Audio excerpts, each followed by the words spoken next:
Hi everybody. I'm the guy on the left bottom picture you see there. I also have some 30 years experience, so it's the 25 of Diane and 30 mine, so total we have about 55 years together. I have started the agency really in 1990, initially with business development, marketing, and later on into PR when we focused in the .com industry around the 2000. For 10 years we have helped mainly American but also Asian companies to establish their business over here on the European market, and I personally in Germany, Austria, and Switzerland. And based on my background in mechanical engineering and marketing in aerospace, energy, and IT, obviously most of our clients are coming from that kind of industry. Which does not mean that we work for other industries as well. We handle, for instance, a beer company in Munich, which is the first new latest brewery after 200 years. This is the fun of our business. All the rest is hard work. Obviously, we talk to all the media which are relevant to your industry, whether it's B2B or B2C. And the new angle over the last 5 years, which we have added, is the social media, which is a kind of a conflict at the moment right now. Obviously, as you are aware, the print magazines and papers are not doing that well, mainly because you guys don't spend them the advertising money as you used to, so they're only going over to online, and they're still trying to find the right model, how they can make money with you. And we are living in this dilemma how to be successful getting your message out to the channels and convince them that they are still in business. Next slide, Kirsten.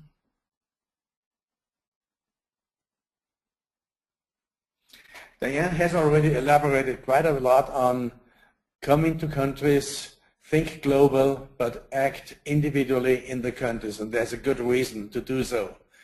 Over the last 15 years, we have helped about 120 companies, small and big ones, from 2 people to 40,000 people, establishing a presence in our media. And still, the perception is there. Yes, it is one market. Diane, you're right. Europe is not one market. Even German-speaking countries are not one market. You have Switzerland, you have Austria, you have Germany, all speaking a language which is called German, but they are different. It is different the way they speak, there's different they think, and it is different they're using their words, and they may have quite different interpretations of the same word. Second comment is Munich is the center of the media in Germany. To a certain degree, definitely in IT, this is true, but Germany does not have the luxury, or here in Germany, we do not have the luxury like in the UK, where most of it concentrates in London or most of it concentrates in Paris. Germany is quite spread out, and there are some interesting media spread all over the country, which means to us going to the journalists, meeting them means travel and time. Other comment, all the journalists speak English. Yes, most of them do speak English. The question is, do they always exactly understand what we or you want to tell them? By experience, they use their own flavor, and we have seen the most hilarious statements in magazines and papers, which are quite different from that what the US press release or English press release initially said, especially when it's the communication sent out on wire, and the journalists have the freedom of interpreting their own their interpretation of the sentences. Common perception is journalists get the information on the web. Yes, journalists do serve, but they do not automatically go to your content, to your website. They gossip a lot, they look around. Once they have some ideas of what's going on and they go into details, yes, they do surf and do get some information, but the barrier is, where do they get on your internet and the web? Where do they get on their website? A significant difference to the German media over here is the analysts versus or with the journalists. Yes, of course, there are the worldwide known analysts over here as well. In fact, some of them have some strong presence here in our country or in our countries.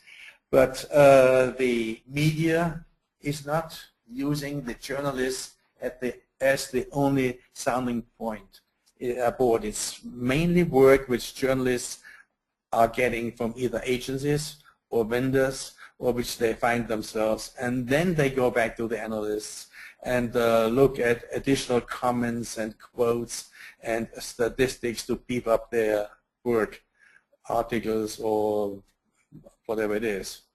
Next slide.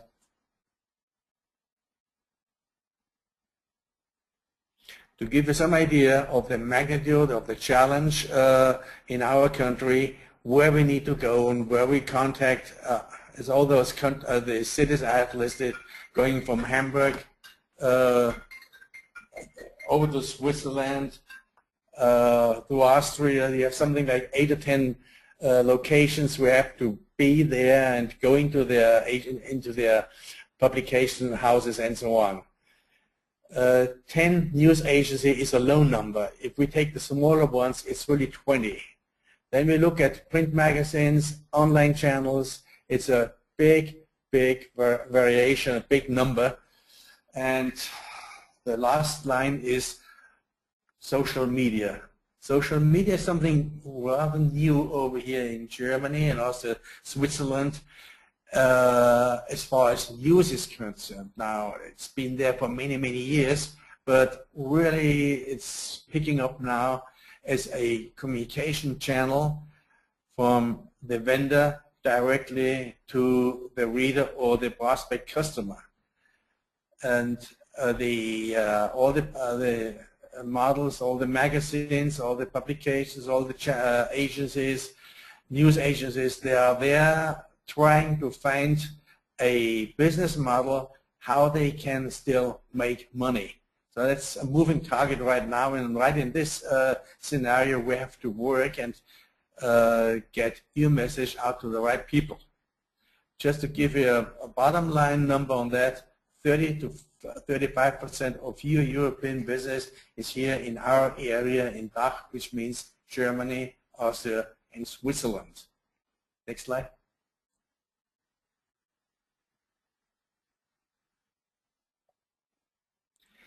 I have mentioned before, journalists surf.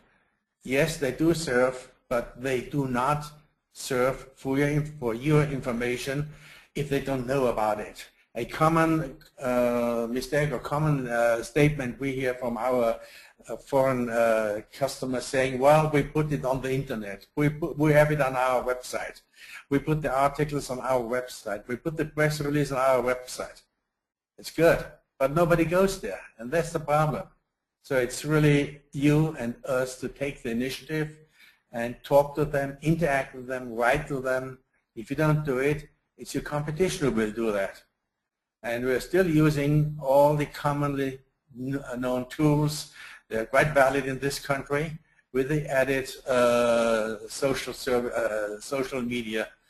And whatever we do, what's important is do it consistently.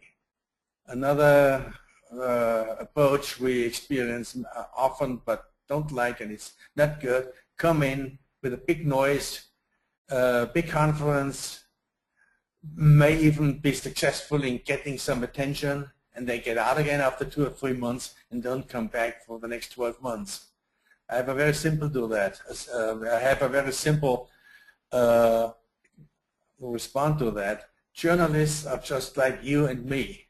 You don't want to repeat over and over again and have to go out and work hard to get something. It's so much easier to work with that what we have done before and work with those customers or with those vendors who are there every day and help you doing their job. When I mean by plain language, clear message, simply say a flyer or a sales literature is not a press release.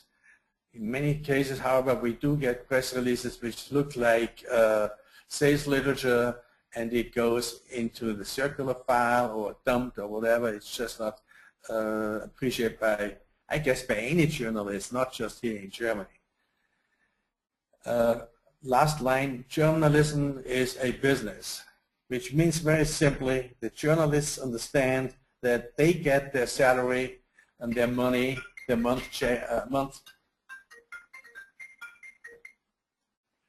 they get it from advertising money, they get it from advertorials, they get it from a very, very small degree from magazines sold, but that's a fraction of a percentage. What I'm basically saying, whenever we go into interviews with journalists, in the back of their mind, they think, how can I get my month check? How can my colleague in the advertising business get some money out of you? Unfortunately, that's the situation right now. It's very unlike that what it was 5 or 8 years ago, when journalists love to talk to you, they love to talk about products, they love to talk about your business, they love to talk about new development, but that's changed quite a bit. So whenever we go into interviews or contact or interact with the journalists, we have to give them the best information to make it very interesting to them. And we are back to the local relevance. They want to know what is going on in my country, what's going on in my area, what are the products which are relevant to my country. That's what we are facing here in our country. Next slide. So take it for granted, journalists don't speak the English language which you think they speak. It is a matter of courtesy. Talk to them in their language. It is very important to deliver your right message and the right flavor in the German language. And it's really our job, unless you have your own experts in your country or in your company, to translate or localize the message in the way that it does really mean what you want them to think it is, and not leave it, don't leave it up to them to put in their own interpretation.